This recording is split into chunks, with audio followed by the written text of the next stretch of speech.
Hey everyone, and welcome to the Infinite Respawn podcast. I'm Chicken. I'm Oak Tree. I'm Grif. Baka. What's up, guys? What up? Happy New Year. Look, it's the first show of 2022. I had to check my little calendar thing to see what year was. 2022. Right? I was like, what year is this? Good Lord. Here is we that go. for Another reals? year. Another year. We're at it again. I know. Oh man. Okay, so we've been gone for like 2 weeks. I'm sure somebody's got something that they played while we were gone. I know I Nope. Like closer to 3, isn't it? close. It's been a solid 2 weeks. There were 2 Sundays that we did not record, and now here we are again. So, Fair enough. oh man. I played a few games. I did, based on the last show, I said that I was playing the Gunk. I finished the Gunk. Beautiful game. Enjoyed the hell out of it. I only had like 2 hours left, by the way. Nice. Maybe less. It is, like the very ending, the way that it ends up. I enjoyed Don't you it. spoil it for me. I'm not. To me, it feels like you could make another one or stay where you're at. Like it would have been fine either way. I do recommend the credits, which is great. Like they did a really good job of like making you love the characters a little bit as you got toward the end. I'm still not okay with some of the dynamic between the two main characters during parts of it, but you'll see as you go through. I don't want to spoil anything. I'm interested to see what Chicken feels and Griff feels because I'm sure she'll watch him stream it on that dynamic. But overall, it ended up okay. I also have been I just finished Guardians of the Galaxy. It took about 17 hours to complete. Had I played this game in 2021 when it came out, I would have. It still would not have been my game of the year, but it would have been second. Hands down, would have been second. Rift Apart still would have been first, but it's really, really close. The thing that I didn't think I was gonna like, the fact that the characters are, you're not dealing with the MCU stuff that you already know. You're dealing with the actual comic book stuff that started in 2008. Right. The voice acting's really good though. I like these characters in a lot of ways better than I do the MCU versions. Yeah, this is a lot, but I think it's because I think part of it is because when you're playing a video game, like there's no intro to these characters. So it's not like where MCU had to introduce you to the Guardians of the Galaxy, build the team together, do all that type of stuff. They already assume you know that happened. Right. So think of it as everybody knows Superman's origin story and everybody knows Batman's origin story. So we don't need to hear that anymore, right? So they're looking at that same way with Guardians, but they are still a fresh new team when you start off with them. So you still get that bickering back and forth. Your decisions that you make in the game actually do matter. There are several endings to this game. I playing through the game and just the humor behind it, just the banter back and forth. Banter changes based on what's happening in the game, which I think is great too. So you're in the middle of a battle, somebody will mention something that just happened. And instead of having the same stuff said over and over again every time a fight's happening. And I think they did a really good job of that. Graphically, it is gorgeous. It's probably the best looking game that I've played so far on PC. And like ever? Yes, like graphically it is. I'm not talking, and they got set up some really beautiful scenes and things like that. It was, but I've got an RTX machine, and a lot of times when you turn the RTX stuff on, it can make it look worse. Cyberpunk would be a version of that. What I would say, when I put RTX on, it looked worse than instead of better. This looked graphically better. I really, the actual combat, wasn't sure how I was going to enjoy that either, but the combat itself, I like playing as Quill and being able to add the other characters in. You don't have to if you don't want to. If you want to kind of go into hard mode, they still fight a little bit for you, but they don't use all their bonus stuff that you can set loose on them. Um, the and it just, and the gameplay kind of changes as you go. Like they do have where you actually get to fly the Milano, which is their ship. They do have it to where, you're having a battle out. Sometimes some of the people are trying to do something, so you're not using that person as a crutch all the time, as that character's ability as a crutch, because they might not be there. They might be doing something else.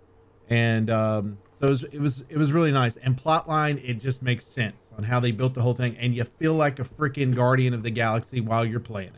And Hey. you feel like when you got done, you're like, woo, I want to do this again. The music absolutely makes it. If you're not playing in streamer mode, here's where I go into bitch mode. Streamer mode, you have 10 songs, and it's one album that he's had since he was young, right? Yeah. And it's one that they made for the game, So that it could be royalty free. so it could be royalty free. Guess what? Some of the songs still get fucking muted on Twitch. Like, make your Oh, shit my where it gosh. can streamable. And when you put it on streamer mode, in the top of the screen, dead center, it actually says streamer mode on. You cannot turn that off. Is it so that you don't forget that? I don't know if it's that or if it's one of those where you turn around and you go, hey, part of my shit got muted. And then they come back and go, well, it's because of this. And I can go, no, it was in streamer mode. You and can see it. Yeah, look, it says it right there. Like, I don't know why they did it that way. Weird. Yeah, it's very, very strange. But I do highly, highly recommend the game. Grab it. I grabbed it on sale. It was like $35, $38, something like that. Not too bad. And it's, like I said, 17 hours-ish, 15 to 17 hours is what it's going to take to play through the game itself. So to me, it was worth. And I'm going to play through it again with the actual music playing, because I did play a little bit like that on my own, just so I could hear it.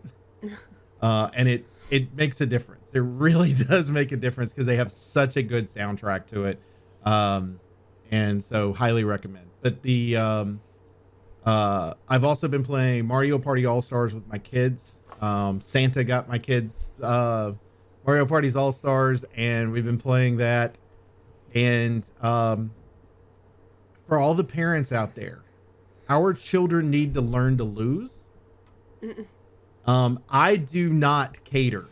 If you're playing a video game against me, I am not I am kind. I will teach you how to play it, do all that. It's up to you to win. That's all I tell them.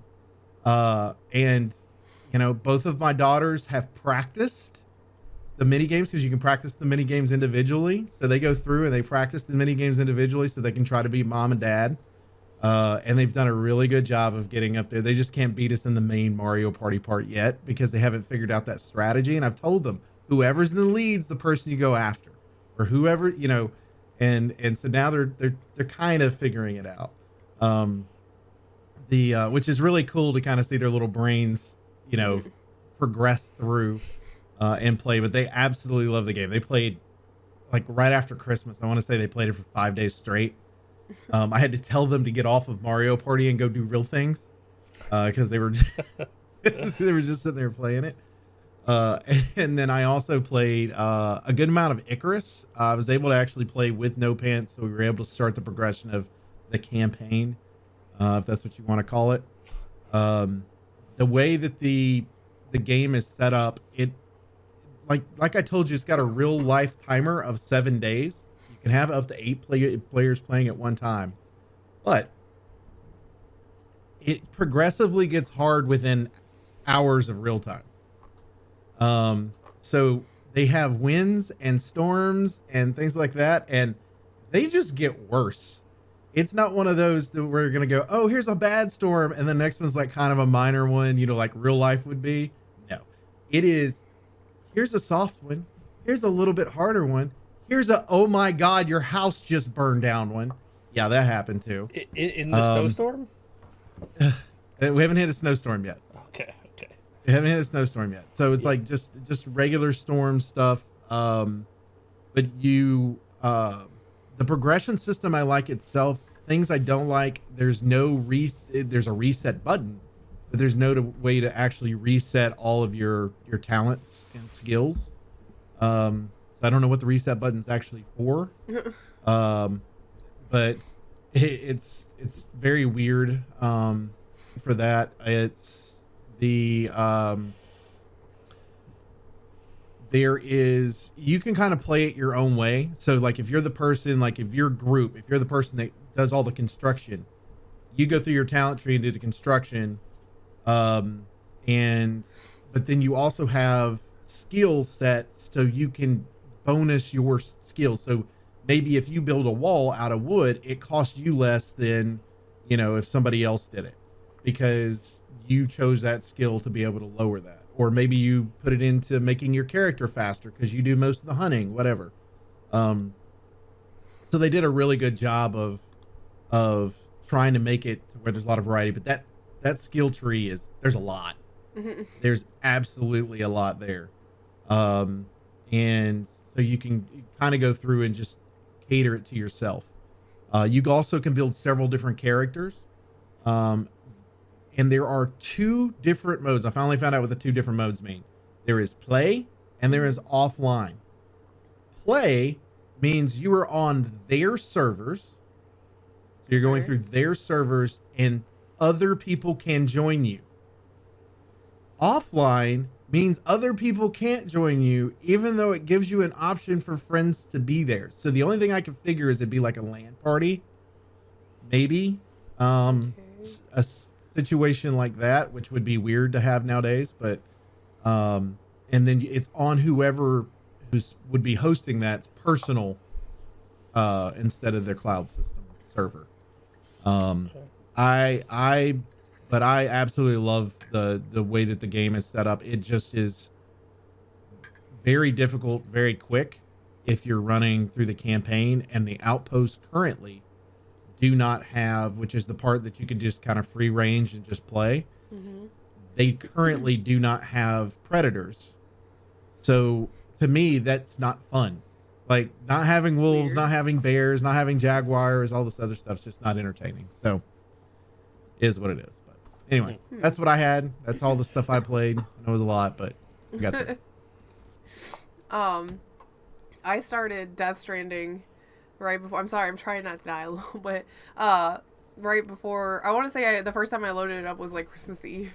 And it's baffling to me because we've talked to Ollie since then and told him, like, I've discussed with him that I am playing this game, and he just sent me a thing today and he's like, if you want to play this, it's going to come to Steam for the director's cut. And I was like, I'm almost 40 hours in, Ollie, you know this. I was like, okay. But yeah, I have like 30 something hours worth of playtime in it already, and it is going to be a long game. It really is. Like, I just started chapter 4 last night out of 14. So, also, I kind of wonder if there's a group of people that play this game the same way that people play, like, Red Dead, just to load it up and go out and do stuff, because you can just load it up and, like, go and pick up some packages and deliver them, and it's kind of chill and whatnot, and, you know, to build the roads that it wants you to build is, like, 1,000,000 to billion resources, so, like, if you're playing it offline, like me, because I didn't want everybody else's ladders and zip lines and stuff everywhere, that's going to be a project that's never going to be complete. Like, building the roads takes, like, it's, like, almost 2,000 metal for some of it, and, like, an obscene amount of ceramic that you have to go and find and just, like, on the ground and stuff. I'm like, no. Does it build? It builds a section. Roads? So, like, okay, every 50 feet, there's another one that you have to fill up with the same amount of resources, and I'm like... Do you think it's similar to, like, a regular survival game, to where, like, you haven't progressed... Because you're only on chapter 4. You haven't progressed far enough in the world yet to be able to find the materials you need to be able to build said No, I mean, road. you can find the materials. It's just that you have to... It takes a long time to... Oh, no, they don't really increase in amount. From what I can tell. Like, I'm finding the same amount of metals in little storage containers that I was finding at the very start of the game. I don't think that's gonna... and this isn't much change. of a spoiler, but as far as I know, there are bigger vehicles later on. Oh, Like, there you are could bigger just- vehicles. Yeah, like I could you I just could drive fabricate around, a truck put if on- I wanted to. But here's the problem with the vehicles. Because let me just go ahead and gripe about this for a minute. You know how everybody complained because there was weapon durability in Breath of the Wild? There is Yeah. everything durability in this game, but it is a hidden amount.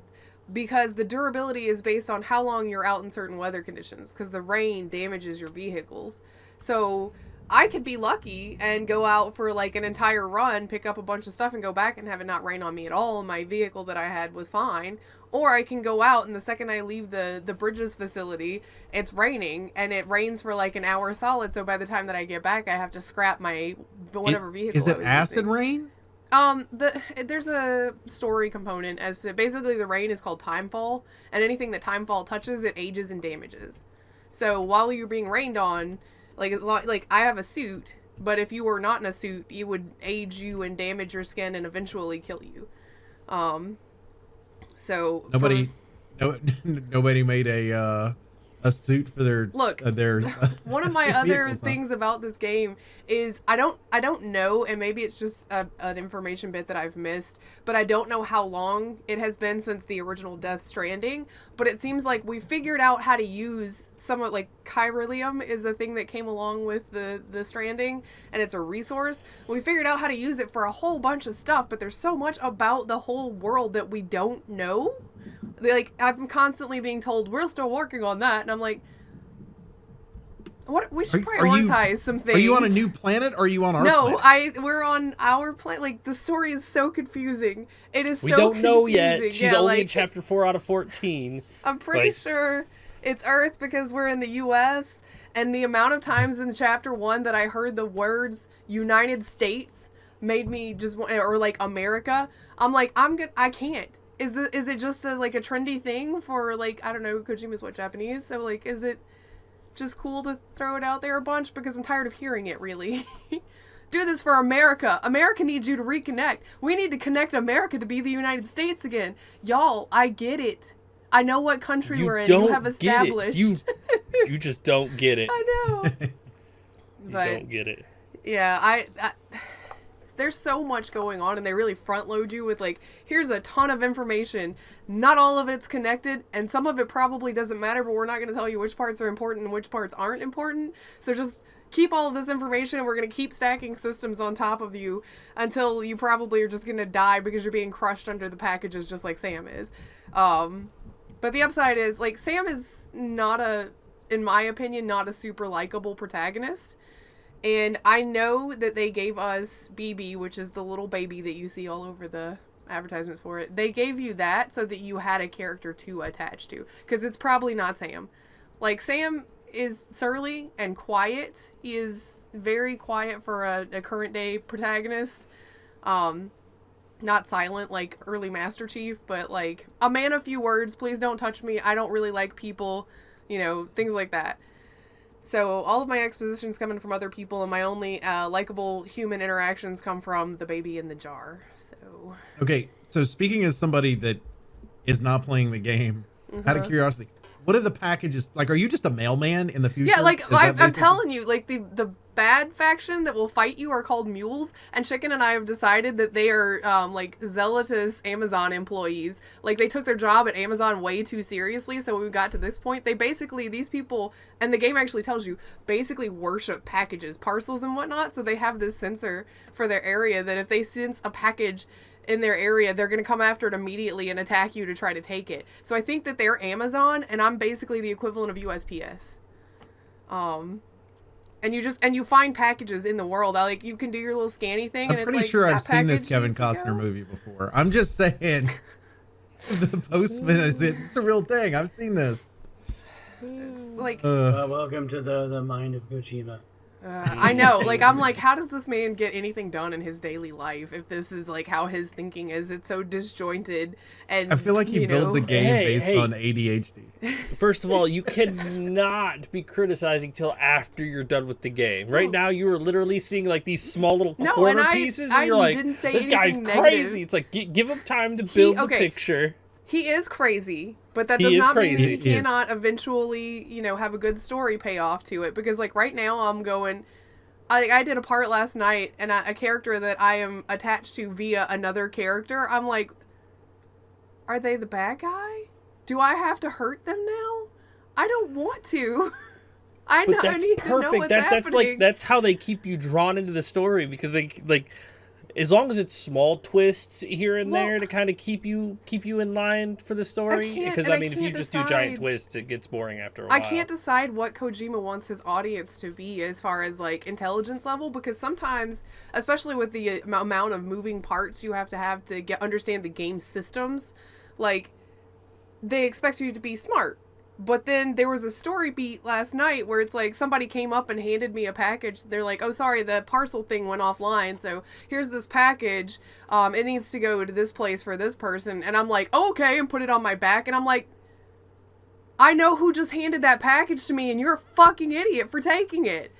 I know what's in that package, and you're a fucking idiot for taking it. I've got this dangerous thing fucking strapped to my back because Sam is dumb, I guess. I'm like, so hey, he sees package, he delivers package. I guess.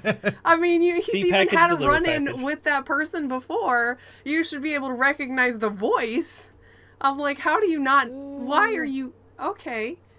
And then he wakes up in the middle of the night and realizes it, and I'm like, it took you this long? We've been out delivering other packages all day, and it took you this long to realize what happened. Okay. You're like, I knew in 2 seconds after hearing him talk. Yeah, not to mention, it took you this long, and we're in another Bridges facility, so we have already taken this dangerous item across the little map with us, and into another place where people are living. Okay. We are smart. We are smart. So it's like, I can't decide. I guess Sam is dumb and the player is smart, so the player should have picked up on that, but for the player, that's kind of frustrating that at one point I was like, can I just take this package off and like drop it on the ground and leave it somewhere? And in the note for the package, it was like, no, not really. And I'm like, oh, okay then. Because it plays into an important story beat. And I'm like, why can't I just dispose of this thing in the wasteland or at one of these camps with the crazy Amazon people? But it's been interesting. And from what I understand, like, we've got quite a ways to go. I don't know how long this game is going to take me to complete. A long time. I'm guessing probably over 80 hours, at least. I mean, but that would mean that I'm halfway. At least you're enjoying it, though, for BB. For BB's Yes. sake. You get to, like, sometimes story. BB gets upset, and so you have to unhook him and, like, shake him in the little jar so that he, is, like, comforting him and whatnot. And then he'll, like, blow out little heart bubbles and say, like. I don't know what I need my likes for, but BB gives me lots of likes. If you take selfies in the mirror, BB gives you extra likes. Because he likes your face. That just sounds weird. It's like, here, let me shake you to make you like. Well, it's like rocking, but rocking. he's in the jar, Yeah. so you kind of just have to like shake the jar. He's in jelly, so it's like a soft shake. I let Chicken do it last night, and he's like, I'm like, just shake the thing with the left stick, and he's like this, and he's like just shaking the shit out of him. I'm like, no, not He like liked that. it. He liked it. The little bar was still going up. Like I was like, oh, I could do it like that, and then you just start like you could jostle the stick a little faster, and it just goes shake the baby, and it's like, I oh, love okay. it. It's like, well, it's good to know that the speedrunners have an option for when they're playing Death Stranding. Okay, baby's happy. Let's go. Oh my god. Yeah, I was like, no, don't shake. I will never shake BB like that. That just seems so mean. But that's been a whole thing. So, and that's roughly Chicken and I'll just go ahead and lead into what he's been doing. We finished Kiwi this week too. Was it yesterday? No, 2 days ago. Yes, Friday. it was Friday. Friday. We finished Kiwi. That game is fun, but some of the levels are so frustrating, and then some of them are just really convoluted and overly complicated for no reason. Like the package one last night, or the last time we played that we did, where you have to wrap the packages and then send them out. But there's conveyor belts, so sometimes, like at one point, it was sending a package through 3 different wrapping papers if you didn't stop it. And I'm like, Yeah, Grif, you should have known which one I wanted you to stand on so that it wouldn't wrap itself. okay, to be fair, whenever he says over here, I don't know where that means, because over here All is the you ever nebulous have direction. to okay. I know Especially everybody if you're not has in person. You can at least point in person. You can't point as a Kiwi. I know everybody has glasses, but I assume that you can see with them. When I say over here, you look at me, and you're like, oh, over there. At one point, where you're like, said come person stand is over standing. here. And so I went to stand where your kiwi was, and you're like, not there, over there. And I was like, I don't know what you want. Okay, I'll give you that one. That was a mistake. But normally when I say over here, it's like over here, where I am at. Where this being is standing. My avatar... I will give you that one, Chicken, but she is correct. You can't say over here. Like I said, if you mean over there. That's fine. Like I said, I'll give you that one. That's definitely wrong. But if I say over here, look at my avatar. Look at me. Look at me. Kiwi. This is the position. Over here. Also, over there, not good directions in a video game. No, let me tell you, I'm just there. going to aside this for 1 second. We were doing World of Warcraft raids this week, and we finally downed the last 2 bosses of the 2 raids that have been out forever. But in one of the fights, Chicken was like, Grif, over here. Over here. I'm like, do you understand that there are 24 other people playing this raid, and there are also about 4 NPCs or 5 NPCs that are up right now? I don't know where over here is. We're in a little cluster. I don't know where you're at. Don't. Quit saying dude, over you here. Don't. Okay, you don't want to call that because I gave you instructions before that, and you've told me before that your ass doesn't listen because you're so focused on healing, because I did. I literally, there is a VOD. I could go back and get the clip that was like, come stand over here where Sanguinar spawns back up. And then later I was like, come over here, over here. And just because she did not hear the first part, she had no idea what I was talking about. Yeah, so instead that's of giving any did sort not- of clear direction when he needed me to move over there, he I just gave said her over clear here direction. repeatedly. I gave her clear directions before that. I didn't know I had to repeat myself umpteen times. You're supposed to be the other one in charge. All married people, male, female, non-binary, doesn't matter. They all have to repeat themselves over and over again. For some reason, we completely start ignoring our spouse at some point. It's selective. Yeah, Grif. They also were behind. I would like to point out that they were behind a little ledge, so when he was screaming over here, he was actually hidden anyway, so I couldn't have seen him. Because I thought you were already on your way over. You just started yelling over here. I yelled that command before we got to that phase. Like, during the first phase, when the warlock lady died and it was right in the middle of the room, that's when I changed the plan. But you didn't listen. Just talk about Kiwi. We were done with Kiwi. Right, there was fine. no spring season. That was disheartening. Yeah, that game is There done was no by spring? seasons. Yeah, so There it was no was spring. summer, fall, and winter, and that was it. That was the end of the game. We thought we had a whole nother season to go, but we did not, apparently. Wait, is there no spring in New Zealand? Is that what it is? Did I just learned something from It a goes game? straight from winter, apparently, straight to summer. But there is a fall, so... I guess it's because they're centered around holidays and they didn't have a spring holiday to center it around. Oh, I guess they don't have like St. Patty's Day like we do or something, right? Yeah, I don't know if I would center like a thing around that though. I guess you could have done Easter, but then people would be upset because it's a religious holiday. They didn't have anything Earth for Day. They summer could have done either. Earth Day. I guess that's true. Summer, but summer was like your introductory, and then they did Halloween and Christmas. Yeah, they could have easily done They just could've- spring, no, that's not spring.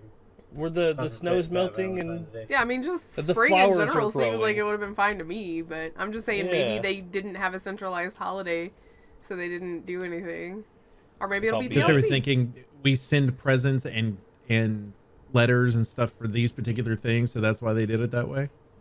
Where like people are traveling in the summer, we'll say, right? Postcards back in the day. And But I mean, children, ask your parents what postcards are.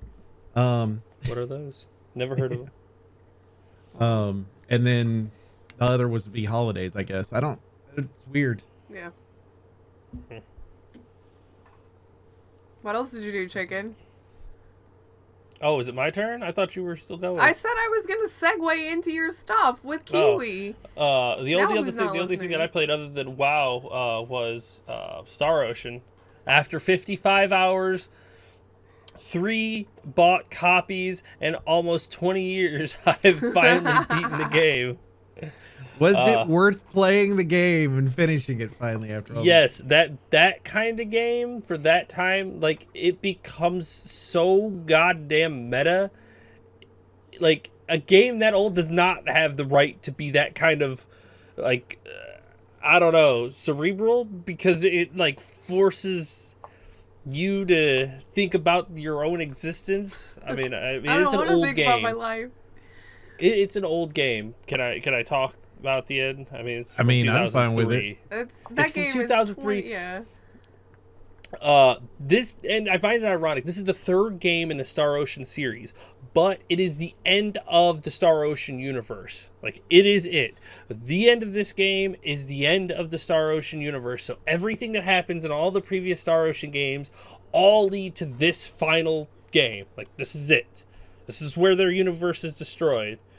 Because their universe is created by another dimension's people, and it's just like, It's basically the Matrix. yeah, it really is. And so what's our heroes get out of their universe, because they were filled with viruses, so the creators started sending viruses in to just eradicate the corrupted pieces. And once they realized that, or once you get to the end of the game, and the main guy who created the whole thing is like, well, there's more than just these bad pieces of data in there. I just need to delete the entire thing. So he just deletes the entire universe. Like, the entire, what they call is the eternal sphere. He just deletes it all. Erases everything. Wild. Like, yeah, like every single being. And then at the end, it's like, it starts getting into this thing where after your characters are deleted, because after you beat him, your characters just disappear because they're technically still data, so they just cease to exist.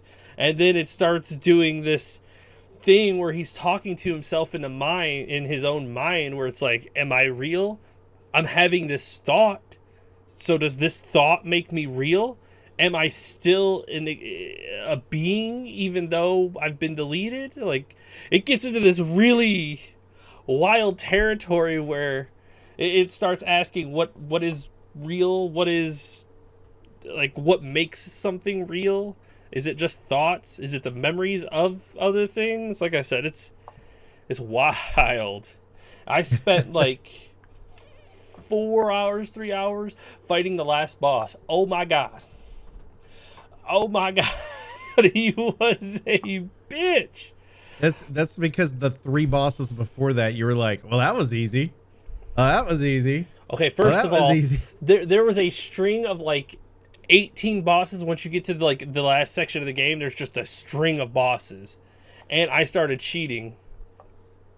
I say cheating. I should start saying cheesing. Yeah, I think that'd be a better description. Yeah, cheesing, because it got to a point of where my healer was not doing her goddamn job, and my 2 main characters, Fate and Cliff, were just bosses, and I just was like, all right, you two do your thing, I'm gonna sit over here and control her, and I would just spam heals on them while they just beat the hell out of whatever boss we come up against. Yeah, see, and that's they were not just cheating. That's just cheesing. That's like just a cheese cheesing. I was like, strategy.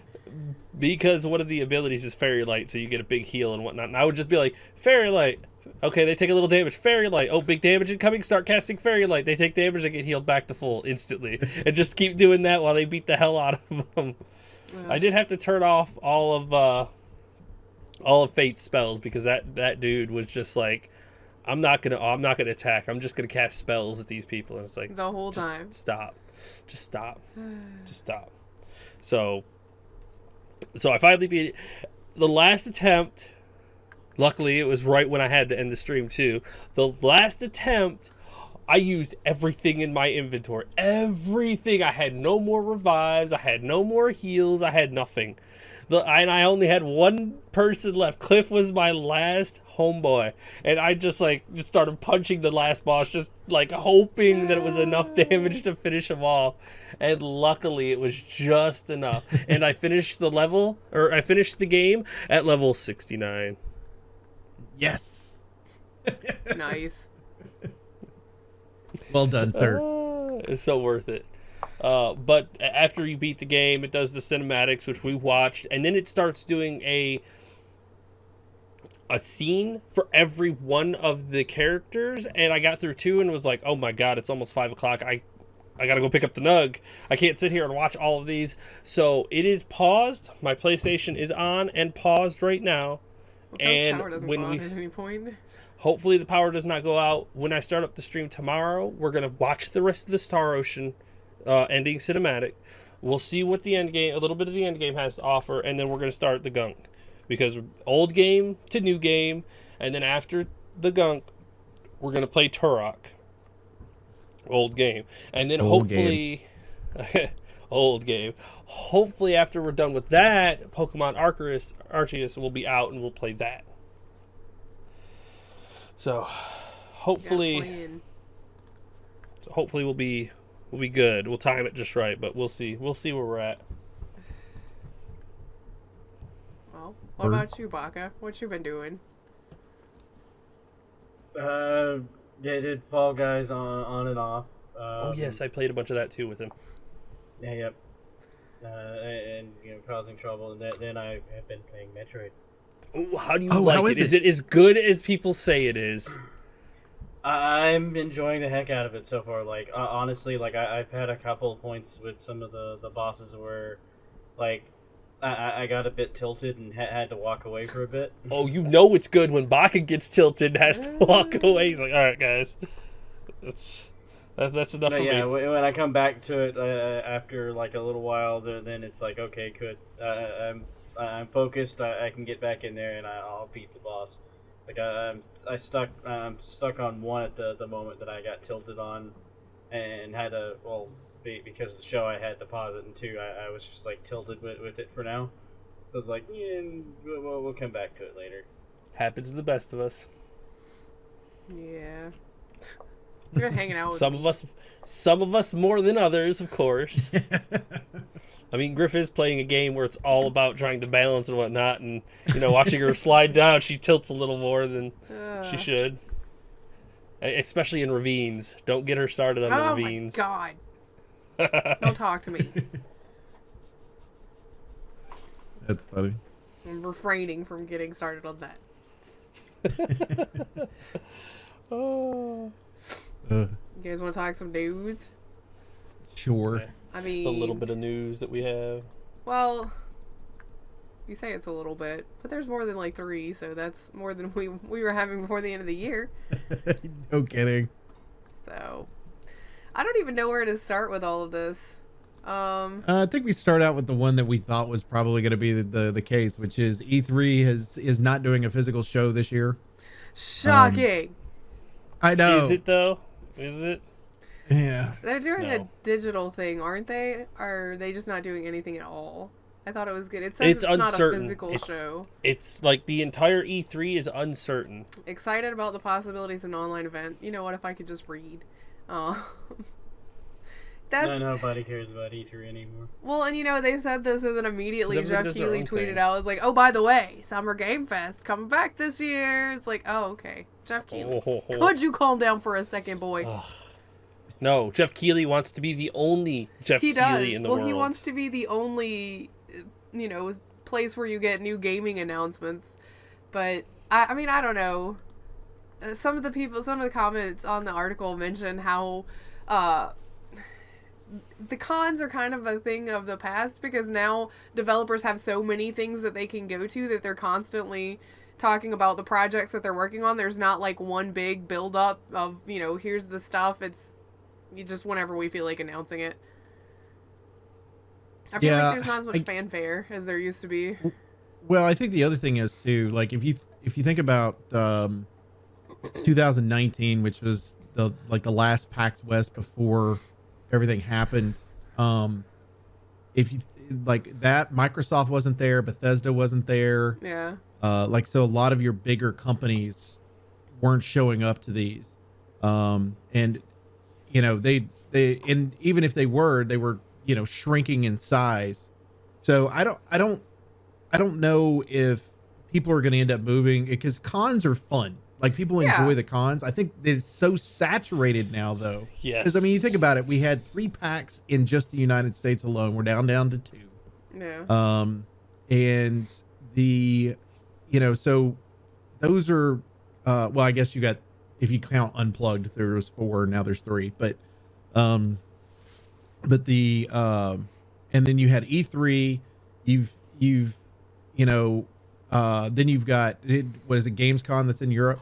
That's the one that's in Europe? That Gamescom is in Germany, if I'm not mistaken. Yes, it is. Yes. And so, and that's the largest one. I think that's the largest in the world. That's like 300 something thousand people go to that one. But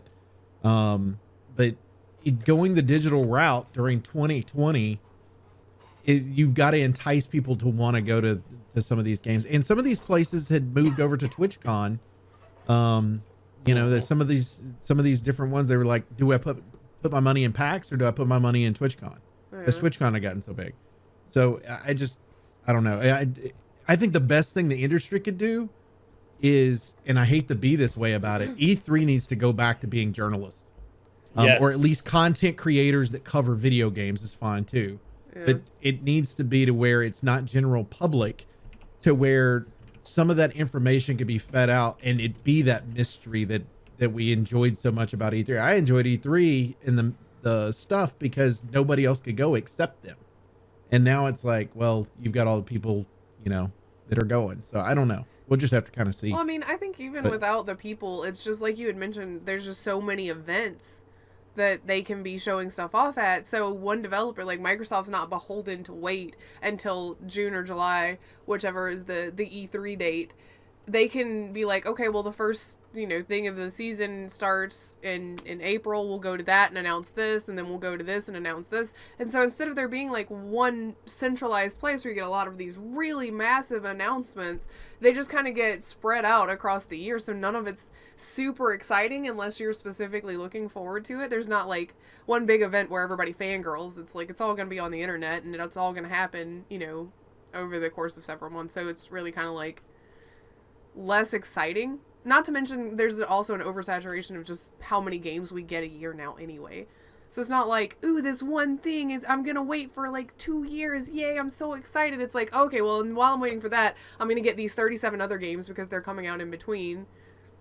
There's an oversaturation of video games in general. Like, I mean, we've talked about this before several years ago. Like, the amount of games between 2000 and 2010 are like what we get in a single year now.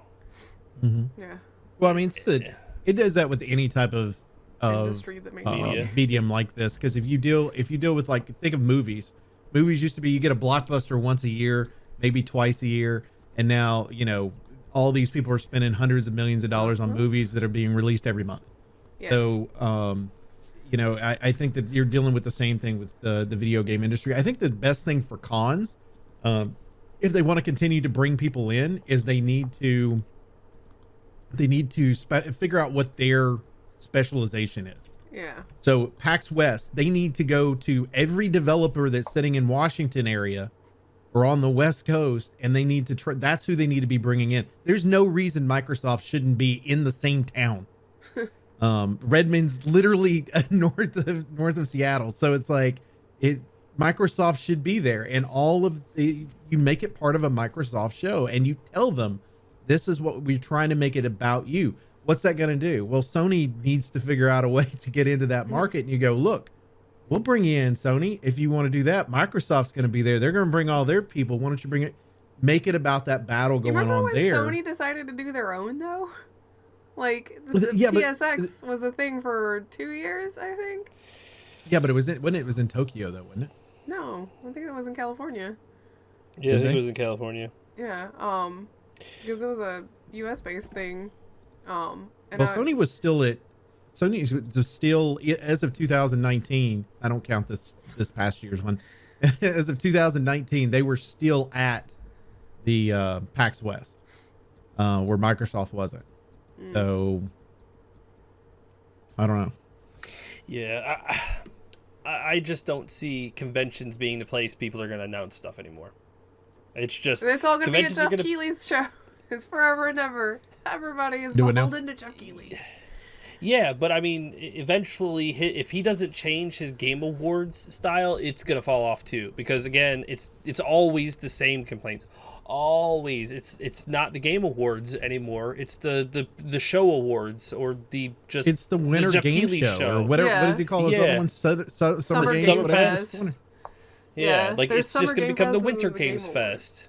Well, I mean, I'm actually surprised he hasn't done a midterm like award show during the thing. You know, it's like games so far we really like. Here you go. Here's your I'm award. sure You know, they'll, Like I want to discuss like some when of you that. give a game an award, I want to see the motherfuckers on the big screen. I want to see gameplay of it. I want to see them hype up the game, show us the game. Don't just bring up a random person, hand them an award, give them 30 seconds to talk, kick them off stage, and go back to showing trailers of hundreds of random it's games. showing trailers and then having concert stuff. It's like, Again, it's called the Game Awards, and it's literally 1/10 of the program. yeah. Well, but part of the reason he does that is because, you know, he'll turn around and he'll go to whoever, you know, he'll look at Warner Brothers and goes, "Hey, what's the new game you got coming out? You want to be on my show? How much you Yeah. going to pay me to be on my show? Because I'm going to have this many hundreds of thousands of people watching it." yeah, I mean, he's making huge bank off of this. So, and it's been Yeah. official for people to be there, and then there's ads on it, of course, and so, you know, it's a huge bankroll. I just don't know that it's helping any of the con situation or anything. It just feels like there's less excitement about stuff like that, and the thing that the game award show or the Game Awards is actually the con that everybody looks forward to, because you know Jeff Keighley's gonna have finagled the sweetest announcements for the most part. I mean, that's just how it is. Poor E3. You are probably a thing of the past, but we all saw it coming. Oh yeah. I mean, it's still entertainment, art, or electronics and something else, but you're right. Maybe it should shrink in size and go back to being for journalists, and then focus on like all three aspects of the E instead of just the entertainment part. Yes, the Electronic Entertainment Expo. Let's see more stuff. Expo me some electronics, please. Yes, all the electronics.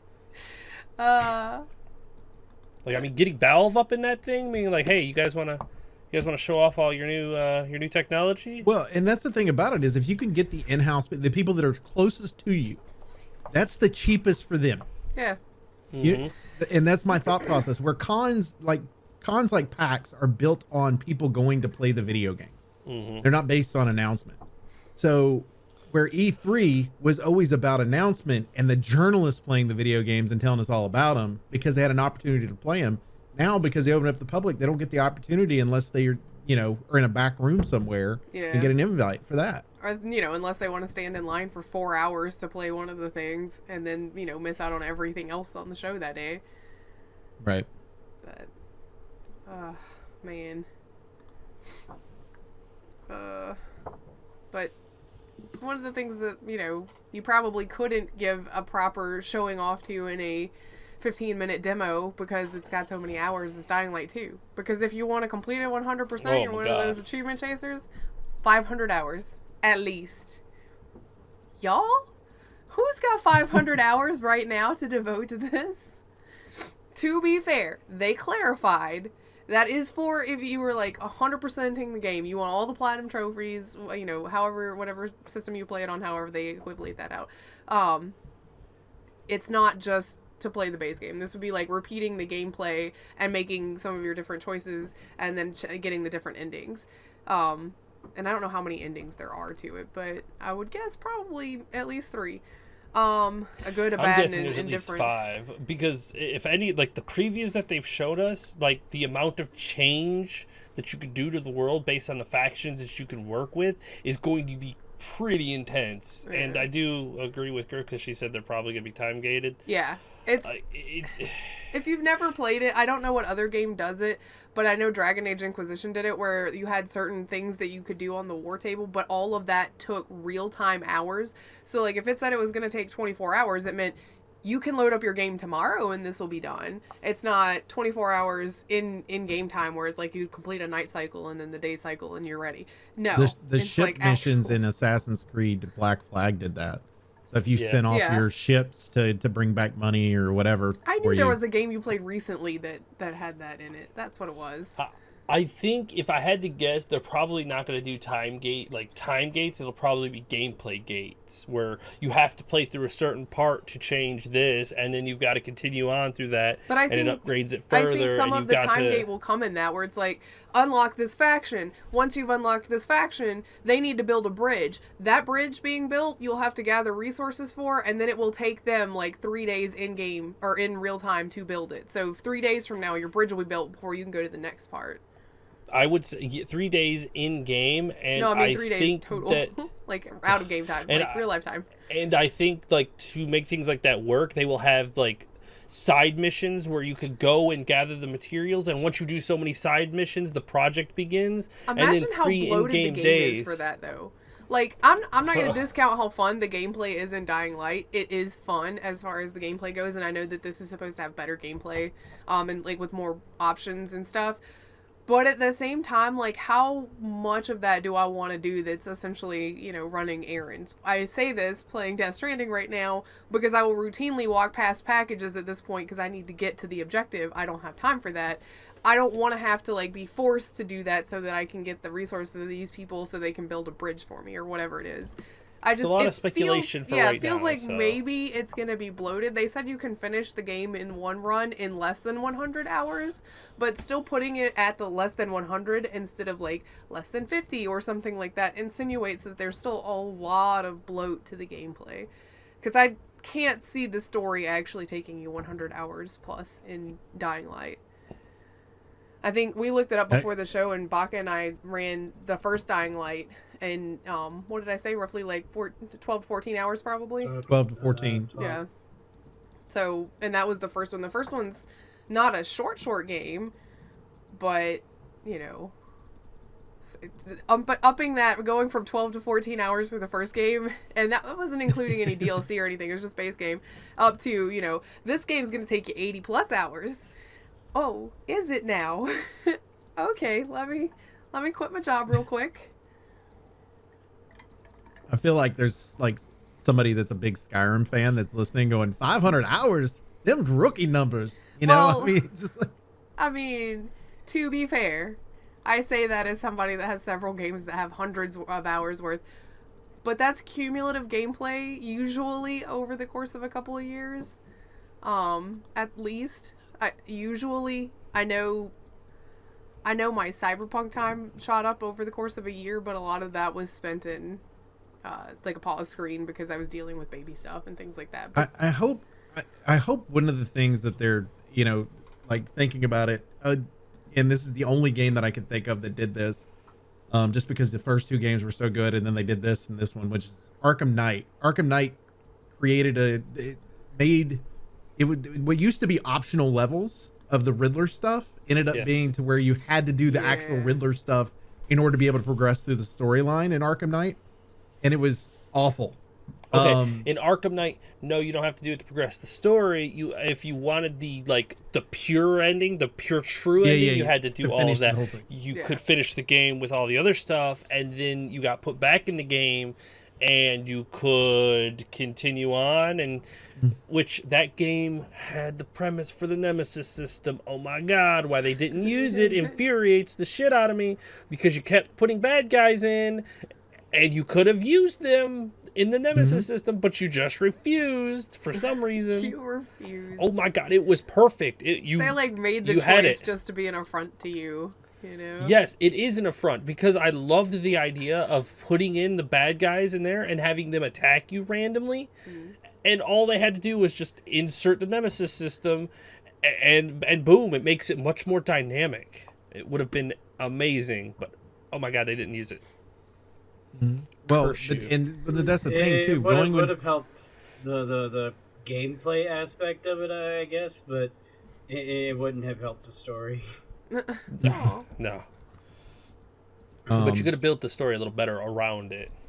Well, they could have built the story better by creating a character, like making the Arkham Knight somebody that we actually dealt with in the game. We know the story, but deal with somebody, have an entire game where we're actually dealing with this person, and then do it. it makes a lot more sense that way instead of or you just know, making... not making the Arkham Knight character where people were guessing, hey, look, it's gonna be the Red Hood, Jason Todd, and they're like, no, it's a totally new character, and then you play the game and it's like, oh, Baited. see, we already knew. Baited. Well, That too. if you want the opposite of 500 hours of gameplay, and this is probably just a quick mention, AGDQ started today. Was it today? That is not a quick mention. I'm going to spend the next 20 minutes talking about how great they are, and everybody needs to go watch it. There will be 170 speedruns in total. Oh, so amazing. Like 55 minutes to get through Fallout New Vegas. Really? That's a big ass Okay, RPG. first of all, I'm gonna squeal like a fanboy or girl, whatever, but they are doing a blindfolded run of Sekiro Shadows Die Twice. Blindfolded. This dude is not gonna be looking at the screen and is going to beat the game. Yes. It's wild, some of the stuff they do at AGDQ. Like, how well do you know that game that you are gonna run through it with a blindfold on? I can't even navigate most games while looking. Like the audio cues that you have to listen for, the small sounds of footsteps and the sword swinging, the wind. Like, first of all, the audio design of a game like that to be able to allow somebody to play it blindfolded is absolutely incredible. So kudos on the audio design. But that was the whole thing. That was it 2 years ago when the guy did it with Mike Tyson's Punch-Out. Think how old that game is, and the audio cues are good enough to where somebody could play it blindfolded. Exactly. Yeah. It started 3 hours ago, so it's only 3 hours. But the different because isn't Sekiro's open world-ish, right? Yes. So you've got to be able to navigate right, left, and figure. What if you accidentally turn the wrong direction? Now you got to right yourself. How are you doing that? Oh man. Man. There's so many things that they're doing, and like 170 games. It's just insane. Like they're doing right Halo 5 and it's gonna be an hour Kong. and a half. Like games that you've played, things that you know. Elder Scrolls Oblivion, 35 minutes. Really? I think they glitched through that one. No Dragon Fire Skip. I don't know what else they're doing. Ratchet and Clank Rift Apart, New Game Plus, PS5, hour 35. I Am Bread. Oh my god. Hour 35. First of all, I fucking love watching the Ratchet and Clank games because the platforming abilities of some people as speedrunners is just awesome to watch. And that game is like, it's got such good mechanics. Like, I still have yet to play the PS4 when they rebooted the series, but the mechanics on that are so good, and them being able to go through, which I know they're cutting all the cutscenes out, but it's such a great storyline anyway. And then I noticed too that they're doing speed runs of Psychonauts 2 and Kina's Bridge of Spirits, which I played this past year, both of them. Brand new freaking games just came out, and they're already speed running them. Halo Combat Evolved is going to be an hour and 17 minutes on Legendary. Oh. Risk of Rain 2, 12 minutes, any percent? Yeah, 12 oh my minutes. God. You what now? What? It's going to take them an hour to do We Love Katamari. Yay! This is the one out of the 2 times of a year I don't shut off my computer for an entire week. I just put it to sleep so that as soon as I get back up, I just turn it back on and I can keep watching. I try to watch as much as I can, and I watch ads as much as I can to kind of help them out. Resident Evil Village, 2 hours, 10 minutes on the hardest difficulty, 2 hours? glitchless. Seriously? Glitchless. That means he actually beats the game legitimately. Hey, they're playing a Ninja Turtles game in 26 minutes. Does this say Deathloop 12 minutes? Yes. Yes. Oh my god. Yeah. Like sometimes when I see games I know, I'm like, how do you even? They're doing Uncharted 2 in an hour and a half, and it's like, what? How are you going to do that though? At least it's not the first one. You don't have to worry about the stupid jet skis, but still. Yeah, the way the games load in, right? Yep. Hey, they're playing that Pumpkin Jack game that you got for me that I haven't played yet. Sekiro is on the last day. Yeah, an hour and 15 minutes. Games. I need to install that and see what it's about. Psychonauts 2 they can beat in 15 minutes. What? Yeah. What? There's a Judge Dredd game for the SNES. It's going to take them 35 minutes to beat it. Okay, then. I like that it takes longer to beat some of the old ass games than it does to beat the new games. It's to tell you everything you need to know right there. Yeah. Well, I mean, the new games, they're still breaking, though. One that I would highly recommend watching, it's Geo Guesser. It's on that is. Wednesday, and it is at 2:22 in the afternoon. It was probably a little earlier or a little later, somewhere around there. But Geo Guesser is a Google game where they show you a picture of somewhere on the planet, And you just and you have to guess where it's at. How do you speedrun that? These people have scoured and played this game so much that they can see, because you get to like scroll through the roads and try to find a sign, and then you can, like, a lot of them just find the place on the planet that quickly. It is so incredible to watch these people go scan. All right, I know where it's at. It's like this random road in Africa. It's like, how did you know that? Yeah. There's no way I could play that game. Lots of time playing on it. Yeah, like, or like it's the land layouts, the road designs, the building designs, the sign layout, like so many little things that just, you know, you play that game so much, you know what to look for. It's incredible, absolutely incredible. That's one of the games that Ollie mentioned like a year ago for us to play. Ugh. I've tried. I am dumb as hell. I cannot do it. That's funny. Oh my god. Man, that's a lot of stuff. Yes, highly recommend checking out AGDQ. Watch it. It's just a lot of fun. Yeah. Well, I don't know where to segue from that. Like, that's about. Oh, we just There's jumped not into really a something way else. to do it. Yeah, just jump into something. A lot of cool games else. that people have played for a long time to figure out how to win. And a game that you probably will never play is the next Ken Levine game because it's in development hell. Oh yeah, look, I did it. Well done. So Ken Levine does not speedrun making games. No, he doesn't because he's an idiot. Is the creator of Bioshock. He was the head of Irrational Games, and then, as we all recall, they dissolved Irrational Games. He took 11 handpicked people and made Ghost Story games, which was supposed to be working on like a spiritual successor to Bioshock. And there's a reason that you haven't heard any information about that game because it's Ken Levine, and he's probably harder to work with than Kojima, I would guess. Because at least Kojima's games get made. It's because he doesn't have a vision, and like the constant thing that I see that he goes and watches a movie, and then he comes back to the studio and he's like, I want this changed and I want this added, and everyone's like, again? This is the 12th time this month. Are you kidding me? I think that's part of it, but I also think it's one of those where in his head he thinks about the fact that the Bioshock series was kind of innovative in a lot of ways that it did things. Yeah. And then he's thought of something that he thinks is innovative and a new game will come out with it. Like let's say he was like, oh, time travel, we'll do that. Deathloop comes out and he's like, shit, can't do that now. Stick time, to it. like, you could do your own. Yeah, you need to make your game. It. Like, have a vision and see it all the way through. To it. Instead of wasting your employees' time where they're like, certain employees are like, just years of my life's work have been deleted because he's decided not to use it. So, pick your vision, write your story, and go. Like, that kind of sounds like those parody movies that they did in the late 90s or early 2000s, where it's like, hey, we're just going to take things from all these different movies that are popular and put them into this movie and kind of make fun of them. Mm. Oh yeah, like when they did like the scary movie Except, stuff. it takes a little bit longer to do that with the game in comparison. Right. Hey, maybe he's just making, because the game doesn't have a title and doesn't have a release date. Maybe he's creating a game called Patchwork, and then he's just throwing all of this stuff in together.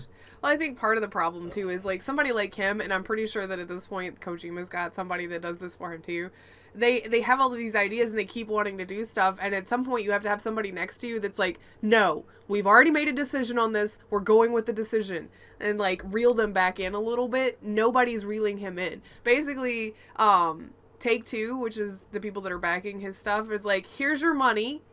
We have faith in you because you made Bioshock. Ugh. Let us know when your game's ready. And like, just didn't even check in on him. So he's just kind of running wild, and nothing's getting made. Because, I mean, how long ago, let's see, how long ago did they dissolve Irrational? Oh man, 2015. Irrational numbers, no thank you. 2014. Probably just look up ghost stories and see when that When was that? When that was founded? Take-Two acquired the studio. I just want to know when they dissolved the studio. I mean, it was founded 25 years ago. Wow. Ghost Story Games? 2009? No, it was founded in 2017. 2017, yeah.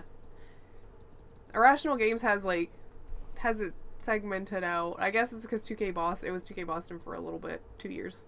2007, 2009. And then 2009 it was Irrational again. I don't know.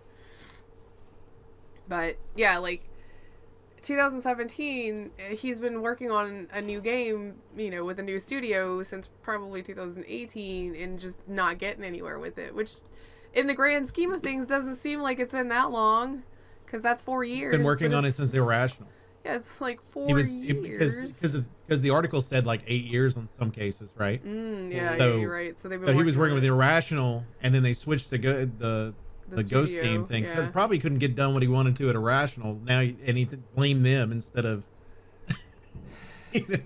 created his own. Took some of the people with him. They're all like, it's not us, because I mean you're looking at 5 years. That's normal. 3 to 5 years is going to be normal for a decent game to come out. So he should be already ready to do it. He's nowhere close. Yeah, I was about to say you get a couple of years to put your vision into paper and then start making it happen. 5 years out and your trash can is full of crumpled papers. You're not going anywhere. You need someone to crack the whip and be like, focus. We're not changing it anymore. Okay, this is a good game. This is a good idea. Stop trying to add it or change it. Yeah. But he doesn't have anybody. He's big boss, so he just says Yeah. it, and everybody else is like,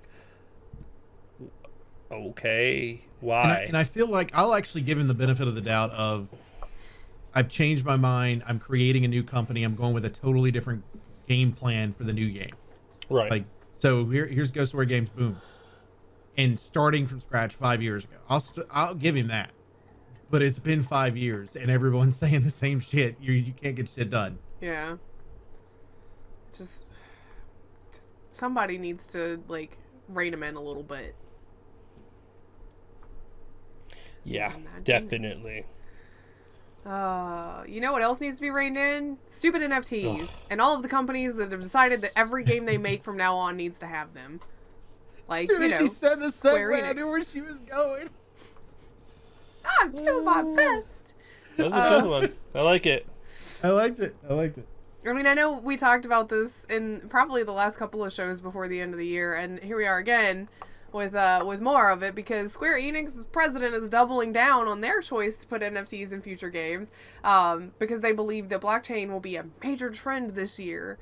And his reading some of the quotes from him, it feels like he's like, you know what, some people like to play games for fun, and that's cool, but you know what's even better? Turning it into a job. So why don't you get out there and make me some money?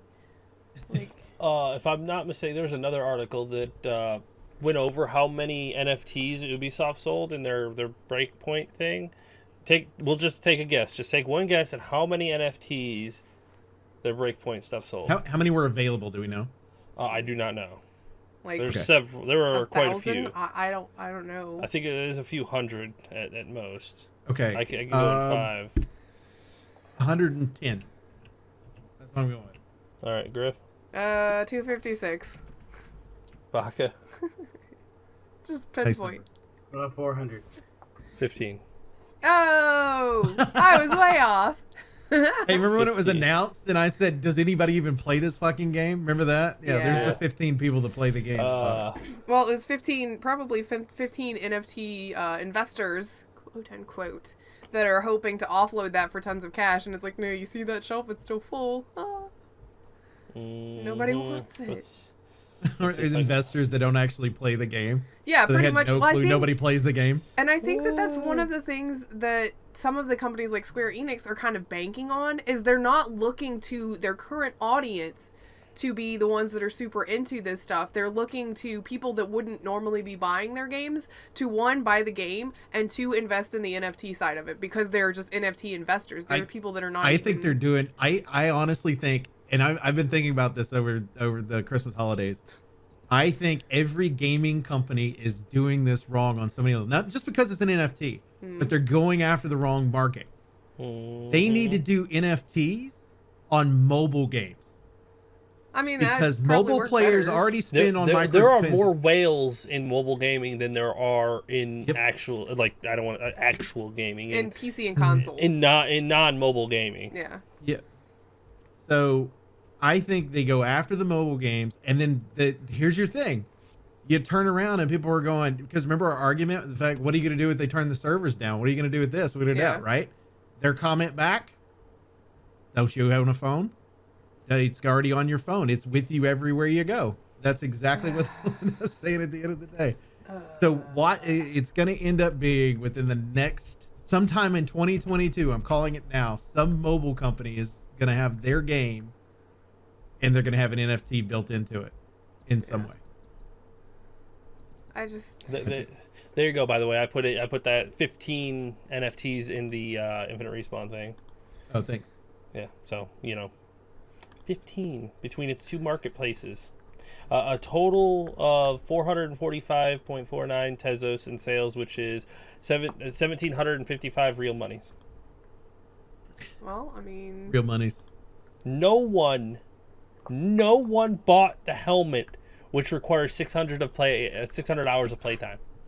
No one. You played the game for 600 hours, and your ass didn't even. But I think this is exactly why they did it with that game specifically, as they were testing the waters to see, because it's not a popular game, to see if people would invest from outside, like a separate market. And if you're gonna go by that as your measure for success, no, nobody wants it. Even those 15 people, most of them probably bought it out of speculation for the market. They're like, I'm going to invest in this and see if I can turn it over for some quick cash. The answer to that is no. You cannot turn that over for quick cash. You want to know why? Because nobody wanted it. You're doing a social experiment that way, and you're also doing a social experiment. Can this generate enough buzz to get people playing the game that nobody's playing? And the answer to that is no. Yeah, I mean, no. 15. Where, Square Enix is going to bull through with this idea because their president thinks it's super freaking great, even though he's wrong.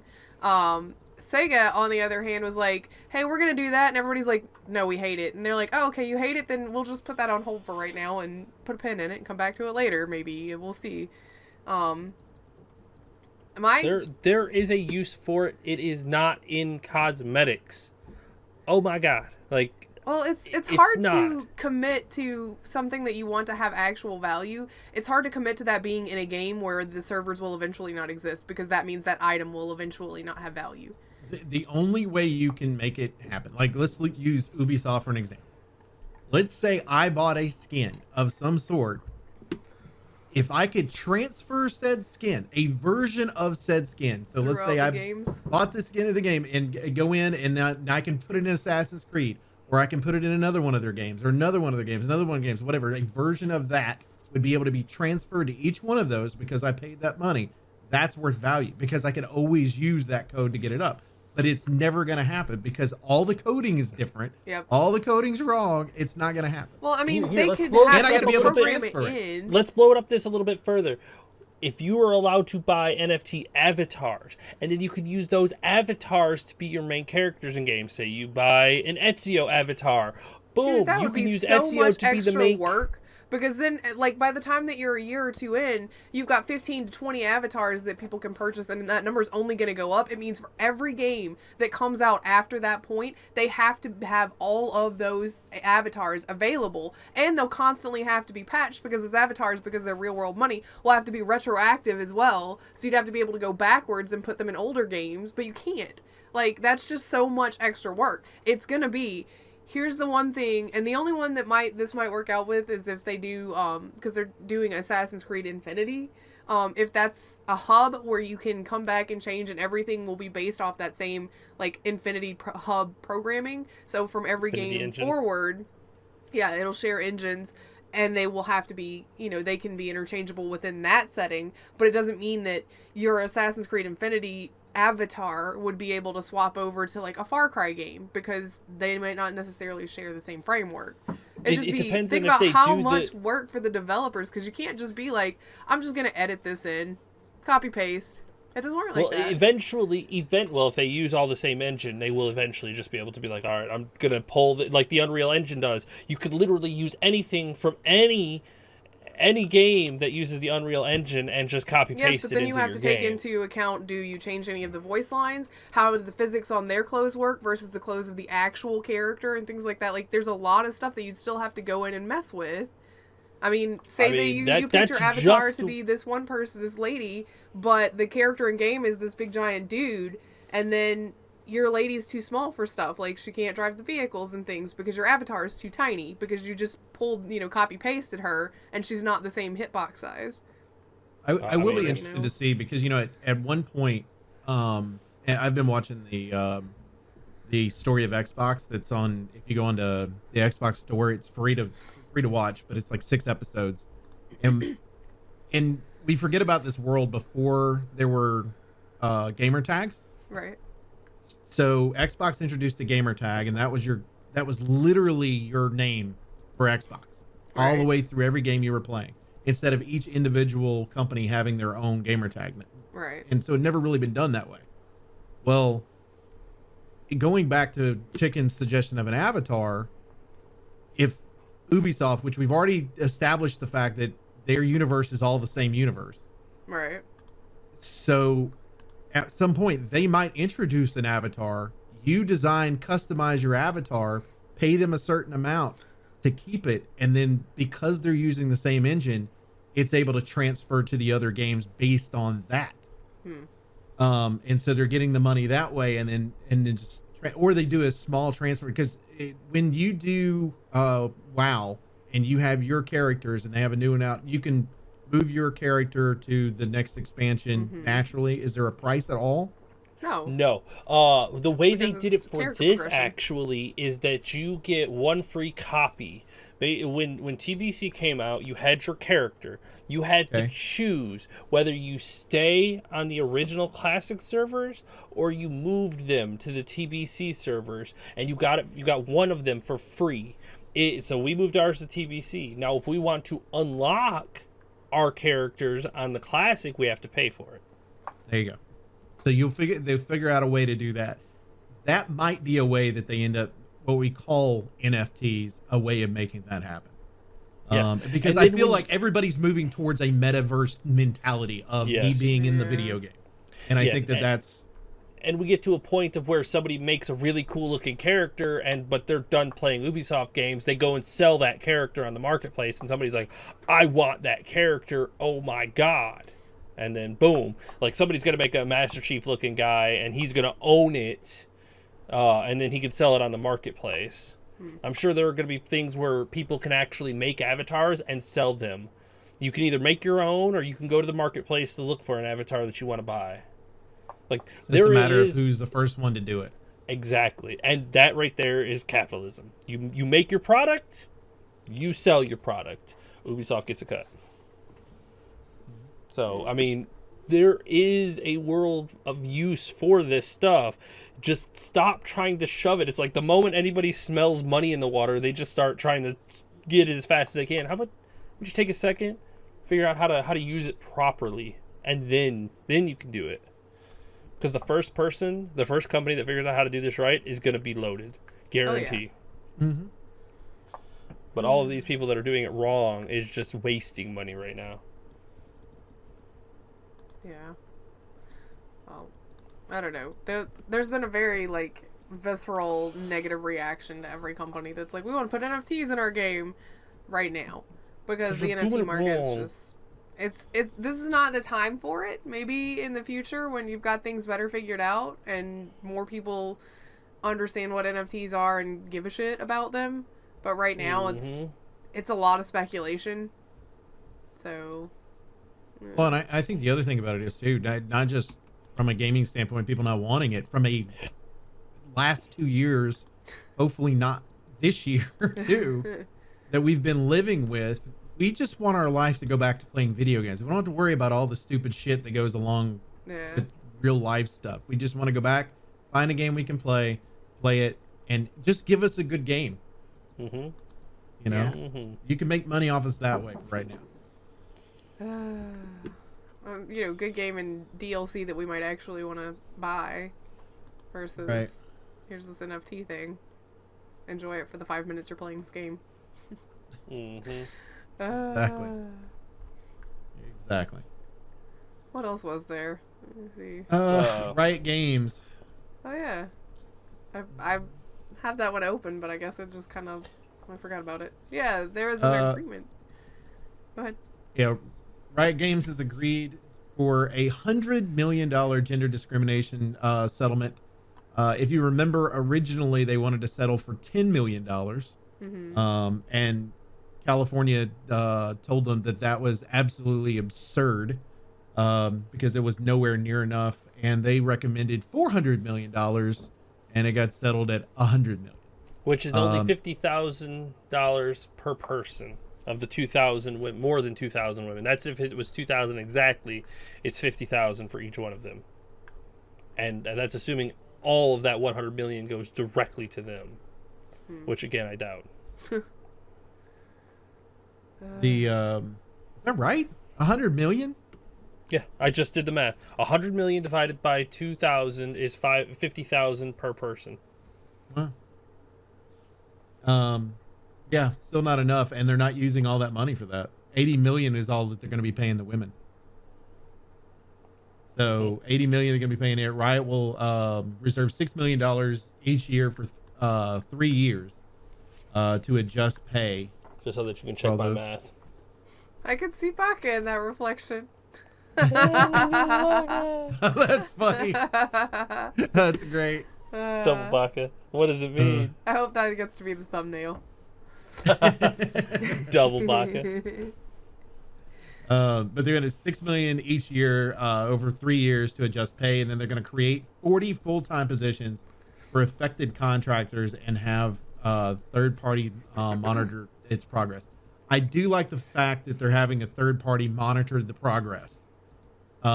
As long as third party is not something created by their parent company to be able to regulate. It can't be we're regulating the way ourselves. I will feel better about it if it is a state designated third party where it's like, all right, we'll pick out the babysitter and then we'll have them watch you. You do not get to pick out your own. You do not get to investigate yourself on this one, okay? We're not doing that again. No, bowling a blizzard. Exactly. Exactly. Oh man. I think 400 million would have been fine. We were looking up ahead of time. The company itself, just that part of the company, by the way, because they're owned by Tencent, just that part of the company is worth 26 billion. And I mean, 400 million. I mean, I'm sorry, you're worth 25.5 billion now. Like, I think you could have put that to the side a little bit. But they didn't want to do that, of course, because they called that reckless.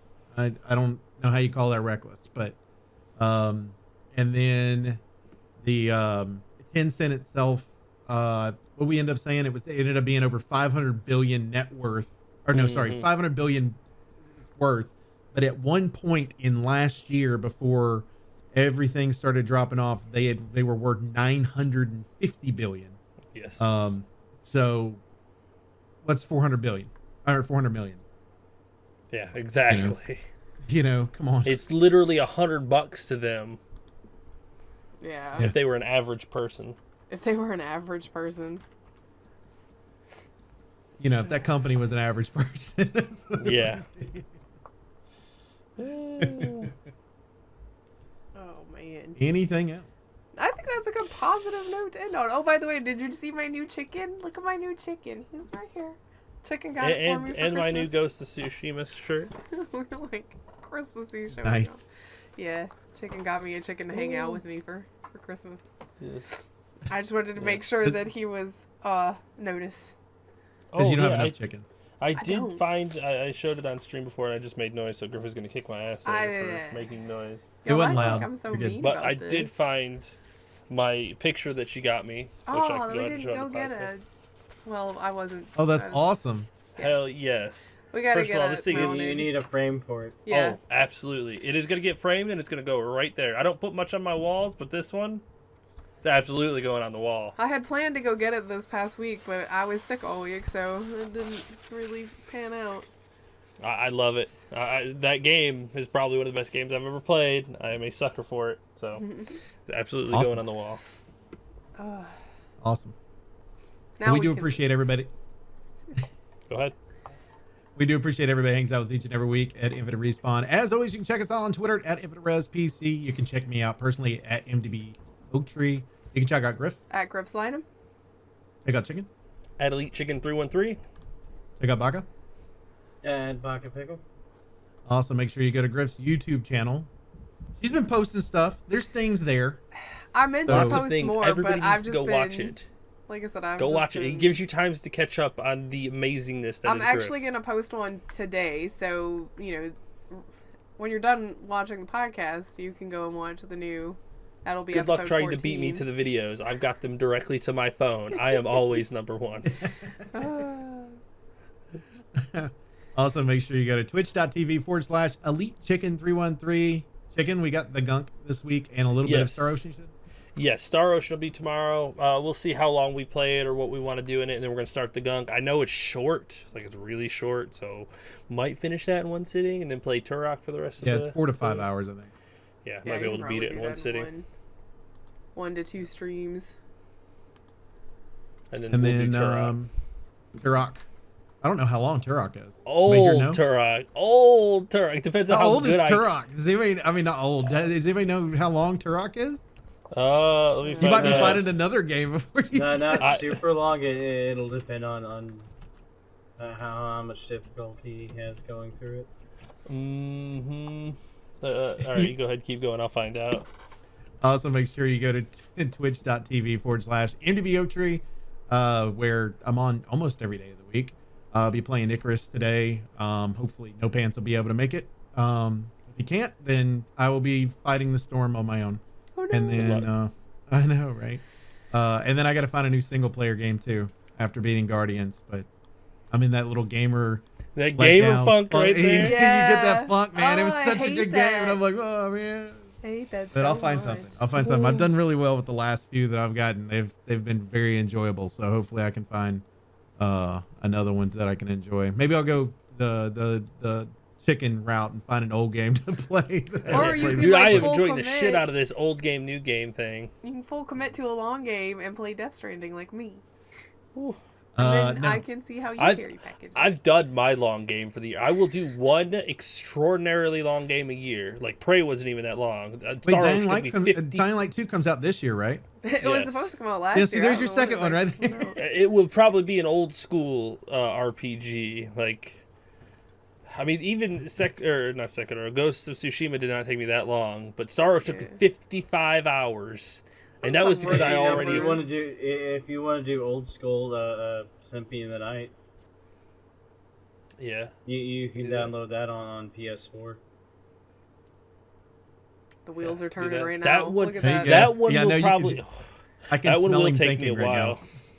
That one will take me a while, especially if I Well, do the there's upside down that castle and too. Rondo of Blood. They both put on PS4. I'm trying to think of a So single player you game have- to suggest for Oak. I can't think of one. Dude, he's got 8,000 games in his library. It's not you can true. find I've one. got like 600. Well, that's why I was There's trying no- to think of one because I know almost anything I throw out he's already bought. So I mean, like, all I right, figure all I right. can We're gonna just we're, pick we're one. we are derailing. He's got like 90% of the Steam library. So Jesus. Everybody pile on. I know, right? Just saying, it's fine. It's fine. No big deal. I mean, truth hurts sometimes, you know. dude, go back and play Sunset Overdrive. Stream it. Do it. That game is Ooh. so enjoyable. I mean, it's one that's not gonna take you forever. That's like 8 to 10 hours. That's true. True. Oh, and it's got good gameplay. So. It does. Oh yeah. That It's got gameplay is incredibly so good- fun. It's got the same rail system that's in Spider-Man. the Ratchet and Clank. So Oh, and that's what it was. Yeah. Okay, Same sorry. recipe. I'll think of some more and suggest them later. awesome. For Infinite Respawn, I'm Oak Tree. I'm Griff. I'm chicken. Baka. Bye. See ya. Bye.